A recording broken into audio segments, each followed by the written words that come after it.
Polarisation کے علاوہ بھی یہ رائیولریز بڑھ کیوں رہی ہیں اور صرف دو ہی پارٹیز کے بیچ میں کیوں بڑھ رہی ہیں؟ اس طرح تو پھر چیزیں آگے تو نہیں جا رہی، مزید پیچھے ہی آ رہی ہیں. میرا خیال ہے کہ ایز سچ نواز شریف صاحب کی طرف سے ایسا کوئی اندیا نہیں آیا ہے کیٹیگوریکل آفیشیل اسٹیٹمنٹ جیسے آپ سمجھ رہی ہیں.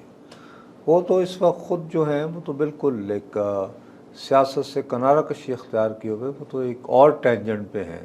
ان دنوں چین میں ہیں، چین میں ان کے ساتھ ان کے نواسے ہیں، اور اس کے بعد غالباً حسن یا حسین کا، شاید حسین کے بیٹے ہیں ذکریہ، I don't know the family, اور وہ وہاں پہ اسٹیل مل والوں یعنی لوگوں سے مل رہے ہیں، بڑے بڑے لوگوں سے.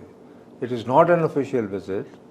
And mister Nawaz Sharif along with اپنے نوجوان بچے جو ان کی یعنی آگے آنے والی جنریشن ہے، ان کو ساتھ لے کر وہ جنرلی جو ہے وہ ایک بزنس ٹور پہ گئے ہوئے ہیں، اور غالباً ان کی ٹریننگ کر رہے ہوں گے اپنے بچوں کی، اور وہاں پہ انہوں نے اپنے آپ کو کسی آفیشیل سے کوئی انگیجمنٹ نہیں ہے ان کی، اور وہ باقاعدہ ایز اے پرائیویٹ سٹیزن گئے ہیں، not as a politician.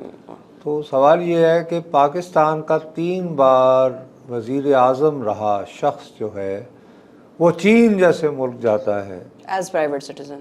As private citizen, تو میرا خیال ہے کہ ان کا جی تو اکتا چکا ہوگا سیاست سے. کبھی خسفہ خان میں ذرا بچے ٹرین کرا، میں تو اس کو I would treat it like that کہ مطلب میں سیاست سے الگ ہو جاتا ہوں اور اب اگلی نسل کو ٹرین کرتا ہوں. میں اور نئی نسل کو بھی ایکسکیوز می سیاست کے لیے ٹرین نہیں کر رہے ہیں. ان کے لیے بھی بزنس اپارچونیٹیز کے بیٹا اس طرح نیگوشیٹ کرتے ہیں کہ منا اس طرح ان کو بھی بزنس لائن پر ان کو اس طرح لگا رہے ہیں، مطلب کہ میں تو اس کو اس طرح ریڈ کروں گا.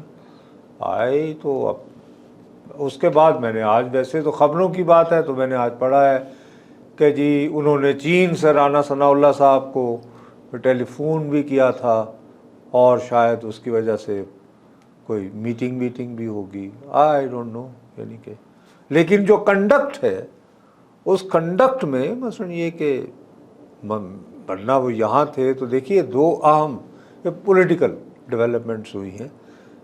ایک پریزیڈنٹ صاحب نے خطاب کیا تھا جوائنٹ پارلیمانی جوائنٹ سیشن میں، وہاں میاں صاحب تشریف نہیں لائے تھے، حالانکہ as a former prime minister اور being sitting M N A he should be there, ان کو ہونا چاہیے تھا. اس کے بعد ایرانی صدر یہاں تشریف لائے، تو مطلب ایرانی صدر لاہور بھی گئے تھے، تو وہ کوئی نہ کوئی ایونٹ ایسا بن سکتا تھا کہ جہاں پہ وہ ہیلو ہائی کرتے. اور دیکھیے کہ بڑی اتفاق ہے کہ ایرانی صدر کی آمد کے ساتھ ہی وہ باجو سے جو ہے وہ چین نکل جاتے ہیں نجی طور پر. تو اس کا مطلب ہے کہ his heart is not their.